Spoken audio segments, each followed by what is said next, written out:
This is my Magicka Warden build for the Deadlands DLC. The Magicka Warden is a super powerful DD character that you can play both support and direct damage roles on.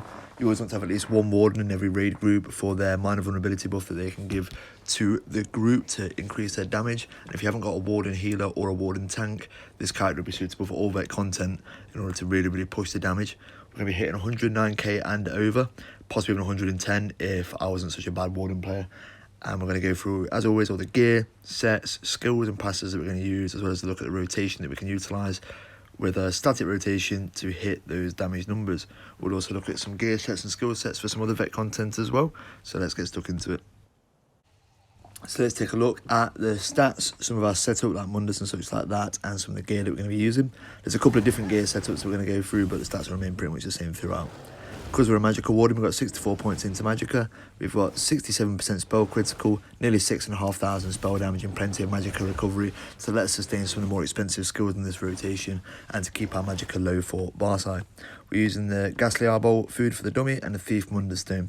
You'll see I have got the Nox Fillets Sanguivora, or however you say it, bite there, but we're not actually using that for this build. We're not using Sustain by Suffering because they are fixing that next patch. We are a Dark Elf because we do have a stamina-based semi-spammable within our rotation. So the dynamic passive lets us boost our max Magicka and max stamina to implement a bit of damage on both classes, and also weapon and spell damage boost through ruination as well. Because we are using the stamina morph of Shorks, that will ensure we're getting good damage. We're using two medium this time, so we've got the medium Slimecraw mask, Divines of the Magicka enchant, and then pBahsei on the body, all Divines again with Magicka enchants. Harpooner's wading kilt, and then the Kinras daggers, known and charged with known on your front hand, poison and flame enchants. Again, the order does not matter. We are using bloodthirsty jewellery with spell damage enchants, and then on the back bar, obviously we're going to have our Maelstrom's Inferno. Perfected doesn't matter, as long as it's infused with a weapon damage enchant. That is the important bit. Perfect is just nice to have for a little bit of extra penetration there, but if you don't want to farm VMA, don't worry about it too much. It's not that sort of big a buff, really. Another alternative, if you want to use an Inferno front bar, make sure it's precise with either a poison or a flame glyph on it, either or, but precise is important. You will lose a bit of crit and a little bit of damage, but obviously in some content you do need to use an Inferno, so that is the best sort of setup for that. Now, another option we have, if you don't want to use the two medium setup, is to utilise two light instead. So use Slimecraw's guys on the helmet as well, so a light version. But then in order to sort of keep our Magicka down to help us prop pBahsei, we can use, instead of the normal spell pots, these level 10 to 19 ones that you can see give us the same buffs but give us a lot less Magicka back. Now, in some instances, this will hit harder. So on the dummy, it hits the exact same as the medium setup. But in content, so you've got EC or something like that helping you hit the crit damage cap, so you don't need the medium bonus. You can throw the light helmet on for that extra bit of penetration. Use these pots to keep your Magicka low for pBahsei.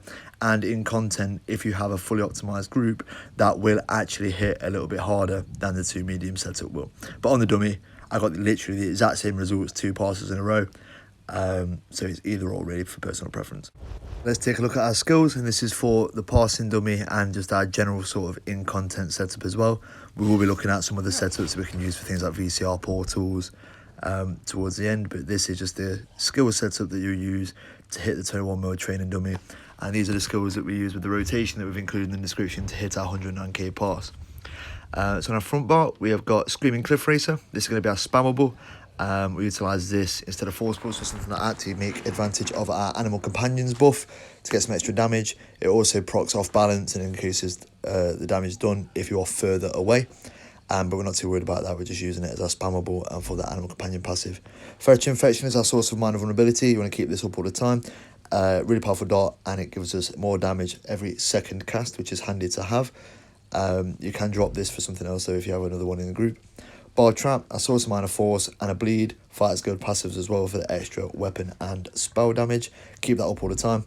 Sub Assault is our spam, semi-spammable. So you want to cast this every 6th skill, and every 3rd skill wants to be on your front bar, so that when this pops, you get your front bar stats and passives and make it do more damage. But our rotation is set up that way if you do it fast enough.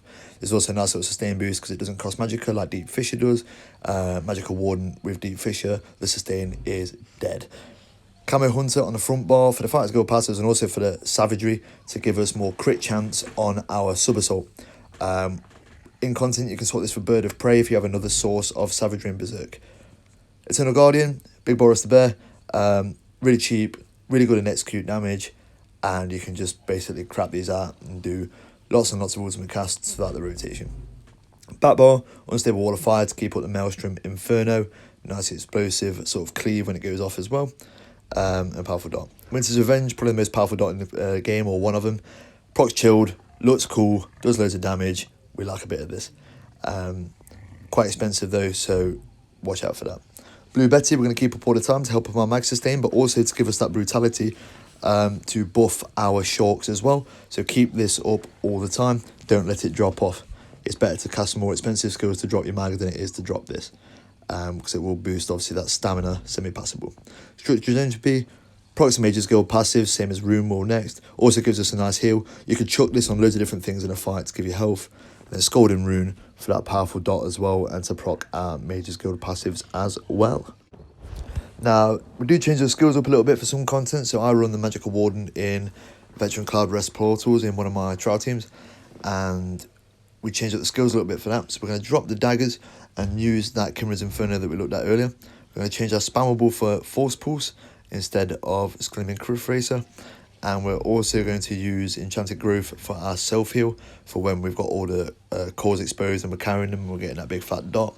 And then as well as that, we're replacing Camo Hunter for Bird of Prey for the speed buff so that we have a bit more pace when we are carrying the Malevolent Cores to the shards. I got this set up off DK in Swaffle Squad, so big thank you to him. So next we're going to have a look at the passives. Some of these passives are the reason that the Magicka Warden is so powerful, or just any Warden in general, whether it's a tank or a healer. I have power leveled the absolute life out of this character though, so some of these will be a bit low, so bear with me, but we'll just sort of explain the ones that you need. Now with Animal Companions, one of the big ones is Advanced Species, which is why we front load a lot of our skills, because it increases our damage done for every single one slotted, which is why we've got so many of them on the front bar, and why if you have a source of Savagery in group, or from somewhere else, Bird of Prey will give you more damage on the front bar, but we need Camo Hunter here to give us that sort of damage. Nice little heal every time one ends, a bit of ultimate every time one ends as well, or when you cast one, and some extra recoveries, super nice. You want all of those. Green Balance is the healing one. Now, as I said, power leveled, but some of these will come in handy when you're using that self-heal on the VCR portal setup, like Accelerated Growth to give a bit more health. Enchanted Growth, there's the self-heal I use. You might want to pop some of them in. Winter's Embrace, you've got Glacial Presence, increasing our chance to apply Chilled, which is the reason these work so well as a brittle bot when you haven't got a wooden tank. We'll go through a brittle setup in a minute. Frozen Armor, a bit more resistance, a bit less dead. Reduced snares to give us that mobility, and increased magic and frost damage, which is basically all of our skills. So that buffs our damage nicely there. Dual Wield, bare minimum, you want Twin Blade and Blunt and Dual Wield Expert for the crit passive and the damage, but ideally you want to get Ruffian and Slaughter as well if you've got the skill points. I obviously don't, because I've blasted this as quick as I can. Destruction Staff, you want all of these. They're all just nice to haves for penetration and sustain and things like that. Light Armor, you want all of them, and Medium Armor, you want minimum Dexterity and Agility for the weapon and spell damage and for the crit damage. Fighters Guild, we want Intimidating Presence, Slayer, and Skill Tracker, so that we get the bonus of our Fighters Guild skills, and Trap does a bit more damage, which is super nice. And then Mages Guild skills, because we're using all of these, we want all of these passives to reduce the cost, make them last longer, give us the extra recovery, and to grant us Empower as well.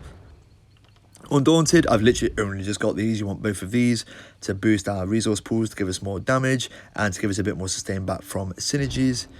And then obviously we want all of the racial passives as well.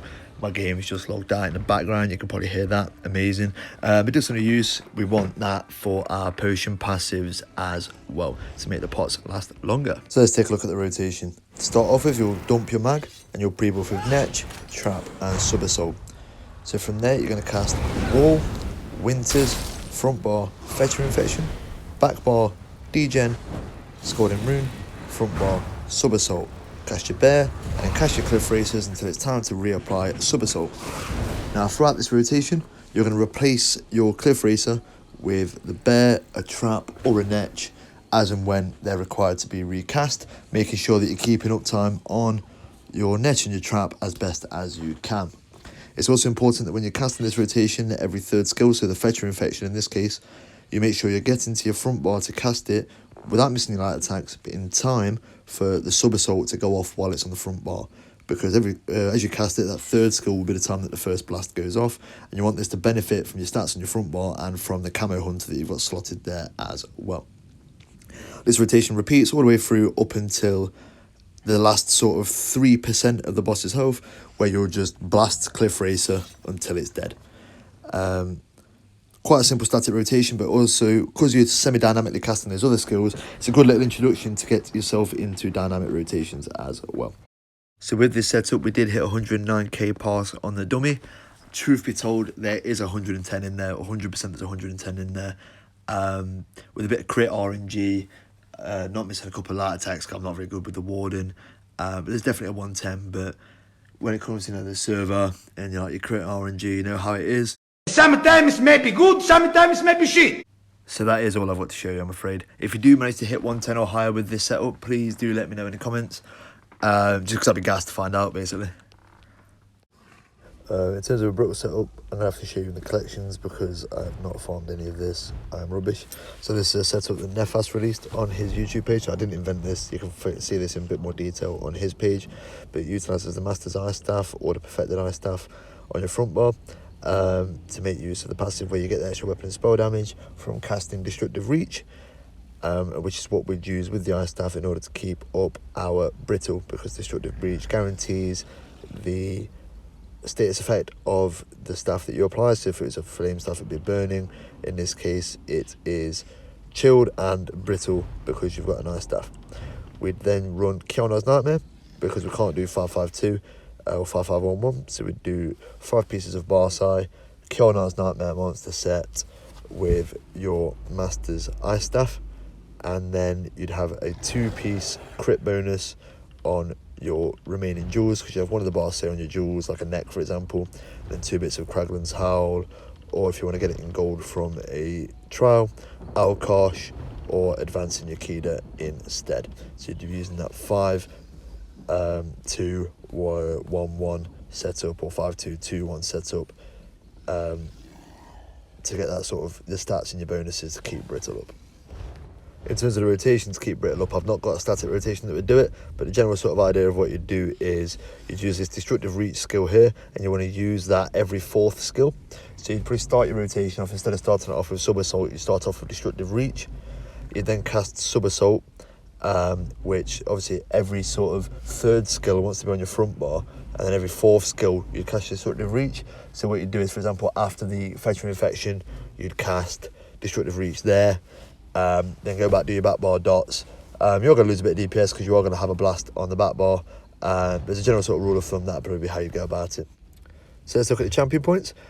So with our blue tree, we're going to want to run as our slottables Master at Arms, Biting Aura, Thaumaturge and Backstabber. If you cannot get behind a target, or if you are slightly over crit cap somehow, you'd swap Backstabber for Fighting Finesse. So for example, Veteran Sunspire, or probably Cloud Rest as well, just because in the portals, if you're down in portals, you can't get behind a crystal, they don't have a back. So I'd swap out Backstabber for Fighting Finesse there. For our red tree, in a minute I've got Sustained by Suffering, but you can chin that off because that's getting nerfed in the next patch. But you do want Rejuvenation, Fortified and Boundless Vitality for the armor passives and for the recovery as well. And then to finish, I can only catch you 3 minutes at a time on my Xbox for some reason, so here's the last 3 minutes of the pass that I did to hit the 109k damage. I'm not setting this out there as like the perfect Magnum pass or something you should aspire to do. I am not a good Magnum player.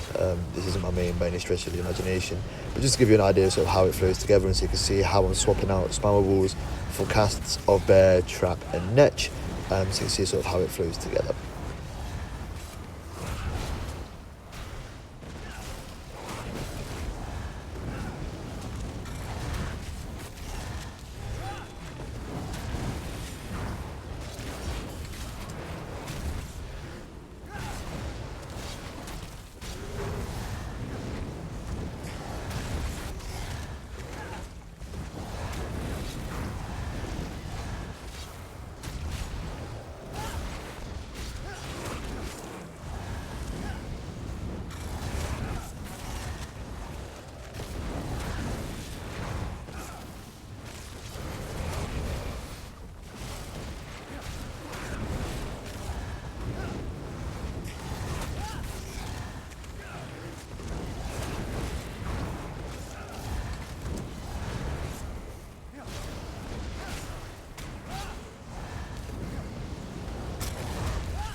and that is my Magicka Warden build. Hopefully you've enjoyed this and you found it useful. If you have, please feel free to like and subscribe. I always said I would not be one of those YouTubers that sit thinking, oh guys, like and subscribe, but about 5% of the people that watch my videos are subscribed apparently. So if this has been helpful, please do hit that button. I'd be super appreciative. And I apologise for the audio on the last bit of this video as well, because I'm recording it in my car, parked up waiting to get a haircut so I can try and get this out before the weekend's finished. So my bad if it sounds like shit.